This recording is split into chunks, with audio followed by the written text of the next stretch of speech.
Hi everyone. ఈరోజు పాలిటీలో ఒక important topic discuss చేస్తాను మీతో. అదేనండి ఎమర్జెన్సీ. పార్ట్ 18 ఆఫ్ ద కాన్స్టిట్యూషన్‌లో ఆర్టికల్ 352 నుంచి 360 వరకు ఉంటాయి. Emergency provisions.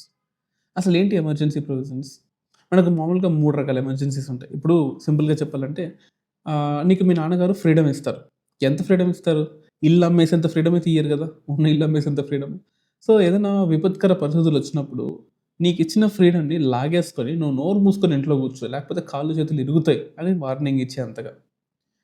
సెంట్రల్ గవర్నమెంట్ కూడా, పార్లమెంట్ గూడా, ప్రెసిడెంట్ గూడా అనుకోవచ్చు కొన్ని కొన్ని కేసెస్‌లో. అరే భాయ్! నీకు పవర్ ఇస్తున్నాను. ఇస్తున్నాను గదా! అని జెప్పేసి నీ ఇష్టం వచ్చినట్టు చేసుకుంటూ పోతే ఊరుకోను. ఒక లెవెల్ దాటి నువ్వు ప్రవర్తించొద్దు. కొన్ని కొన్ని కేసెస్ పెడతాను. ఆ కేసులు గనక నువ్వు అంటే ఆ కండిషన్స్ గనక నువ్వు సాటిస్ఫై అయితే నీ పవర్స్ నేను లాగేసుకుంటా.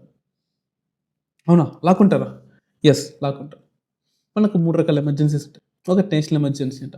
అంటే ఆర్టికల్ 352 ప్రకారం ఉంటుందనమాట. అంటే ఏదైనా యుద్ధం జరిగినప్పుడు, బయట దేశాల నుంచి ఏదైనా థ్రెట్ వచ్చినప్పుడు, ఆర్మ్డ్ రెబెలియన్ ఒక గ్రూప్‌గా ఫార్మ్ అయిపోయి అందరూ గన్‌లు పట్టుకొని ఒక రెవల్యూషన్ చేసినప్పుడు, ఎక్స్టర్నల్‌గా ఏదైనా కోపం, అగ్రెషన్ వచ్చినప్పుడు అలాంటివి. రెండోది ప్రెసిడెంట్ రూల్. ఆర్టికల్ 356 ఆర్టికల్ 356 ప్రకారం ఉంటది. అంటే చెప్పిన మాట వినకపోతే రైట్? అటువంటి టైంలో గూడా రాజ్యాంగం తన పట్టు కోల్పోకూడదు కాబట్టి 356 ఇచ్చి స్టేట్ పవర్స్ సెంట్రల్ గవర్నమెంట్‌కి గవర్నర్ ద్వారా వచ్చే అధికారం ఉంటుంది. అంటే దాన్నే మనం స్టేట్ ఎమర్జెన్సీ అంటాం. లేదా కాన్స్టిట్యూషన్ పాయింట్ ఆఫ్ వ్యూలో ఎమర్జెన్సీ కూడా అంటాం. ఇన్‌ఫాక్ట్ ఆహ్, ఎమర్జెన్సీ అని ఎవటి రాజ్యాంగంలో లేదు తెలుసా? యెస్. అసలు రాజ్యాంగంలో లేదు. మనం వా మనం మనం అవసరాల కోసం వాడుకుంటాం అంటే ఈజీగా ఉండడానికి. మూడోది ఫైనాన్షియల్ ఎమర్జెన్సీ. ఒక్కసారి కూడా ఇప్పటివరకు ఇంప్లిమెంట్ అవ్వనిది ఫైనాన్షియల్ ఎమర్జెన్సీ. అంటే అంతకుముందున్న నేషనల్ ఎమర్జెన్సీ ఆర్టికల్ 352 వాడుకున్నాం. అండ్ ప్రెసిడెంట్ రూల్‌లో ఉన్నది 356ని వాడుకున్నాం. కానీ ఫైనాన్షియల్ ఎమర్జెన్సీ 360 ఉంటుంది. అంటే ఫైనాన్షియల్ స్టెబిలిటీ కోల్పోయినప్పుడు, క్రెడిట్ ఆఫ్ ఇండియా సర్వనాశనం అయిపోయినప్పుడు మనం ఫైనాన్షియల్ ఎమర్జెన్సీ విధిస్తాం. ఆ కేసెస్ కూడా ఉంటాయి. ఇప్పుడు ఫస్ట్ మీకు నేషనల్ ఎమర్జెన్సీ గురించి చెప్తాను.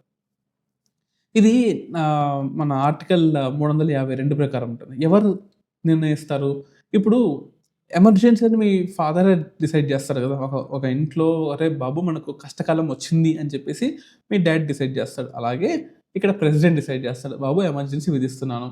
అంటే యుద్ధం వచ్చిన తర్వాతనే కాదు, యుద్ధం రాకముందు గూడా ఎమర్జెన్సీ విధించొచ్చు. Even before the war also we can go with emergency.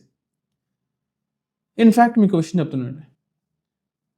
ఆహ్, ప్రెసిడెంట్ అనేవాడు "అరేయ్! నాకెవ్వడక్కర్లేదు. నాకు నచ్చింది నేను చేసుకుంటాను" అనడానికి లేదు. క్యాబినెట్ అనేది లిఖితపూర్వకంగా రాసి, బాబు ఎమర్జెన్సీ విధించాల్సిన టైం వచ్చింది. విధించండి అని చెప్తే మాత్రమే విధించాలి. ఇది 44థ్ కాన్స్టిట్యూషనల్ అమెండ్మెంట్ యాక్ట్ 1978 ప్రకారము ఉందన్నమాట. 44థ్ కాన్స్టిట్యూషనల్ అమెండ్మెంట్ యాక్ట్. అంటే ఇన్‌ఫాక్ట్ ఒరిజినల్‌గా ఇది లేదు. తర్వాత యాడ్ చేసుకున్నారు. ఎందుకంటే ప్రెసిడెంట్ తనకు నచ్చింది తను చేసుకుంటే ఏమవుద్ది? ప్రెసిడెంట్ మంచోడే. దుర్మార్గుడైతే ఒకవేళ అవ్వకూడదు కాబట్టి బ్యాలెన్సెస్ అంటే ఒక సైడ్ ఏమో ప్రెసిడెంట్‌ని లైక్ అన్ని పవర్స్ ప్రెసిడెంట్‌కి ఇచ్చి వాడు కావాలంటే మొత్తం దేశాన్ని వాడొక్కడి కింద కంట్రోల్ చేసుకోవచ్చు. అది కావాలంటే మళ్ళీ పార్లమెంట్ ఒప్పుకోవాలి. పార్లమెంట్ అంటే నా ఉద్దేశ్యం క్యాబినెట్ ఒప్పుకోవాలి. గవర్నమెంట్ మొత్తం పార్లమెంట్ కాదు క్యాబినెట్ ఒప్పుకోవాలి. ఇప్పుడు ఏ రకాలుగా ఇవ్వచ్చు ప్రెసిడెంట్ అనేవాడు. నేనే ప్రెసిడెంట్ అనుకో, యుద్ధం జరుగుతుందనుకో పాకిస్తాన్‌తో ఇచ్చేస్తాను. ఎక్స్టర్నల్‌గా ఏదైనా యుద్ధం జరిగే అవకాశం ఉందనుకో ఇస్తాను. ఆర్మ్డ్ రెబెలియన్ అంటే ఆఫ్‌కోర్స్ ఇది తీసేసాం ఇప్పుడు. Ah, ah, internal disturbance and like 44థ్ కాన్స్టిట్యూషన్ అమెండ్మెంట్ యాక్ట్ 1978 ఉంటుందన్నమాట. అందులో we replaced the words internal disturbance with armed rebellion. ఒకప్పుడు ఇంటర్నల్ డిస్టర్బెన్స్ ఉంటది. అంటే ఏదో ఒక ఊర్లో ఒక గ్యాంగ్ గొడవ చేసినా సరే నేను ప్రెసిడెంట్ రూల్ విధించొచ్చు. అంటే ఇన్‌ఫాక్ట్ నేషనల్ ఎమర్జెన్సీ విధించొచ్చు. అలా ఉండకూడదు కాబట్టి ఇంటర్నల్ డిస్టర్బెన్స్‌ని ఆర్మ్డ్ రెబెలియన్‌గా మార్చుకున్నాం. అంటే గన్నులు పట్టుకొని డిష్ డిష్ డిష్ అని చంపుకుంటూ అప్పుడు మాత్రమే నేను ఎమర్జెన్సీ విధించగలను. ఇది మొత్తం దేశంలో విధించాలి అంటే యెస్. దేశంలో మొత్తం విధించొచ్చు. లేదు కొంచెం పార్ట్‌లో గొడవ జరుగుతుంది. ఆ కొంచెం పార్ట్‌లో విధిస్తుంటే యెస్. ఆ కొంచెం పార్ట్‌లో కూడా విధించొచ్చు. ఇన్‌ఫాక్ట్ చెప్పాలంటే it can be imposed either in the full country or maybe a part of it సింపుల్‌గా చెప్పాలంటే. ఇప్పుడు ఆహ్, మన 42nd కాన్స్టిట్యూషన్ అమెండ్మెంట్ యాక్ట్ 1976లో ఒకటుందన్నమాట. ఇదేం చేస్తుందంటే it allowed the president to restrict the operations of national emergency to specific reason of India.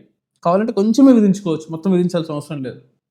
మనకు ఏదైనా గవర్నమెంటో లేకపోతే ప్రెసిడెంట్ తప్పు చేస్తే వెంటనే కోర్టొచ్చేస్తుంది. కోర్టొచ్చి "అరేయ్! ఏందిరా నువ్వు? ఏం బీకుతున్నావురా? ఎందుకు ఇట్లా చేస్తున్నావు?" అని కోర్ట్ అడుగుతుంది.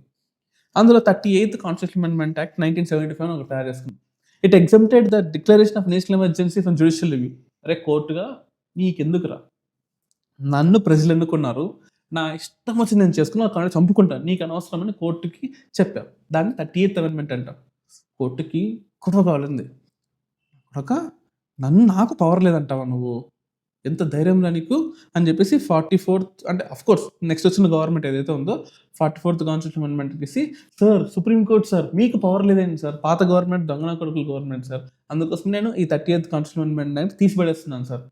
ఈ 44th కాన్స్టిట్యూషన్ అమెండ్మెంట్ యాక్ట్లో ఈ 38th కాన్స్టిట్యూషన్ అమెండ్మెంట్ యాక్ట్ని తీసేసి, అంటే 1975లో అనుకుంటాను, తీసేసి సార్ మీకు పవర్ ఉంది సార్, మీరు గొప్ప సార్ అని చెప్పాను అనమాట. అది 48th కాన్స్టిట్యూషన్ అమెండ్మెంట్ యాక్ట్ సింపుల్గా చెప్పాలంటే. దీనికే ఒక కేసు ఉంటుంది, మినర్వా మిల్స్ కేసు అని ఉంటుంది అనమాట. 1980లో 1980 sorry, supreme court adjudicated that a declaration of national emergency comes with in the preview of judicial review. అరే అంటే నువ్వు మినర్వా మిల్స్ కేసులో సుప్రీంకోర్టు ఏం చెప్పిందంటే, బాబు మీరు జ్యుడిషియల్ అంటే మీరు ఎమర్జెన్సీ విధించుకున్నారు, మీరు విధించుకుంటే కాదు, అది నా పరిధిలోకి వస్తుంది, నేను వద్దు అంటే వద్దు, నేను కావాలి అంటే కావాలి. అంటే మీరు తప్పుగా, అంటే నీకు ఆ రాష్ట్రం అంటే ఇష్టం లేదు, సెంట్రల్ గవర్నమెంట్కి ఆ రాష్ట్రం అంటే ఇష్టం లేదు, కావాలని నువ్వు నేషనల్ విధిస్తే ఏదో తిక్కర లాజిక్ చెప్పి డెమోక్రసీని కాపాడాల్సిన బాధ్యత నాది కదా. అందుకోసమే రాజ్యాంగాన్ని కాపాడాలి, డెమోక్రసీని కాపాడాలి అని చెప్పేసి నేను నా పరిధిలోకి పెట్టుకున్నాను. దాన్ని మినర్వా మిల్స్ కేసు అంటాం. ఇంకో విషయం చెప్తాను చూడండి.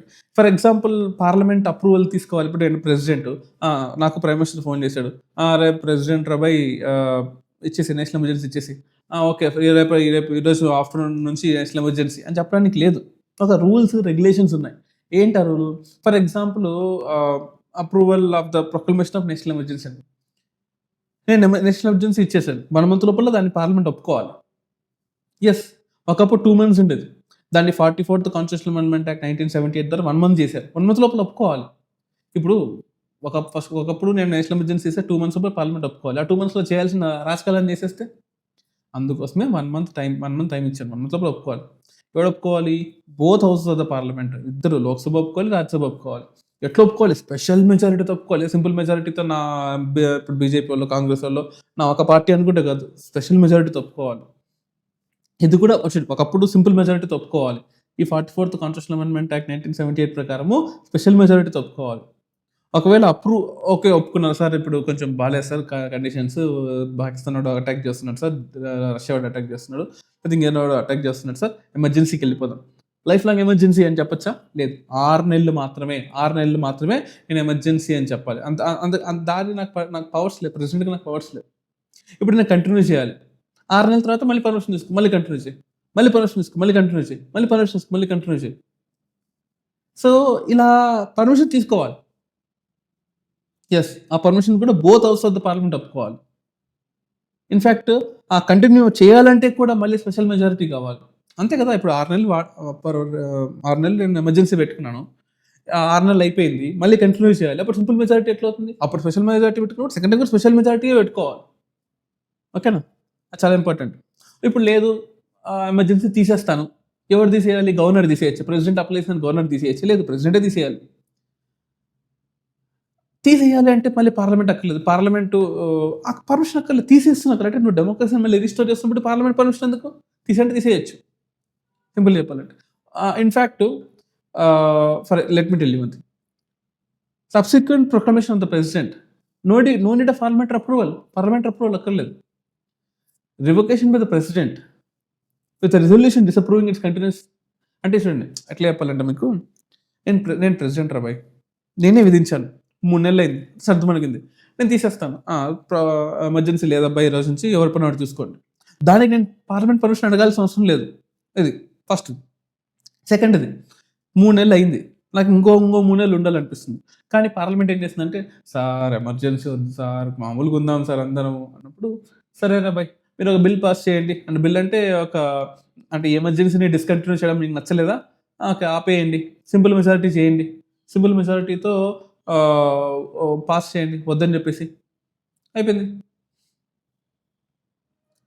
అర్థమైందా? కానీ ఎమర్జెన్సీ జరిగే టైంలో మీరందరూ మీ ఊర్లలో ఉంటారు కదా, రండి, ఇడికి రండి, 14 days అడ్వాన్స్ నోటీస్ ఇవ్వండి, రాసి ఇవ్వండి, 1/10 of members సైన్ చేసి ఇవ్వండి, నేను మీటింగ్ పెడతాను, ఆ మీటింగ్లో మీరు కావాలంటే ఆపేసుకోండి.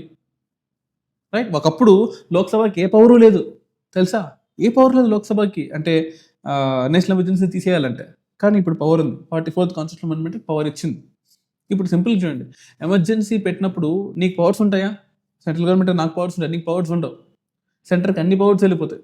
Central government will have the complete control over the state government. No control of central government only.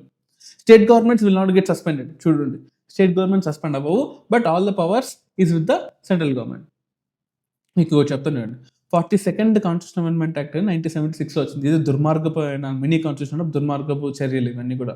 It provided that all the effects extend not only to the state with emergency is in power, but also to other states. అంటే నేను ఆంధ్రాలో emergency పెడితే అది ఎక్కడైనా నేను apply చేసుకోవచ్చు. Of course అది తీసేసాము, అక్కడ వేరే విషయం. Parliament will have the authority to legislate on any subject mention the state list. For example, నా ట్రాఫిక్ రూల్స్, నా పోలీసు, నా ఆంధ్ర పోలీసు, నా తెలంగాణ పోలీసు, నా తెలంగాణలో ఉన్న వాళ్ళు చూసుకుంటారు. కానీ ఎమర్జెన్సీ వచ్చినప్పుడు ఢిల్లీలో వచ్చినోడు కూడా వచ్చి కంట్రోల్ చేయొచ్చు అనమాట. That's a power we have we given to the central government. State legislatures అంటే Andhra, Telangana, Karnataka, under legislative power will not be suspended, but parliament will override it. అంటే నీకు ఆ పవర్ మొత్తం పోదు, ఆ పర్టికులర్ టైంలో వాళ్ళు ఓవర్ రైడ్ చేసి వాళ్ళు చూసుకుంటారు మొత్తం. చాలా ఇంపార్టెంట్.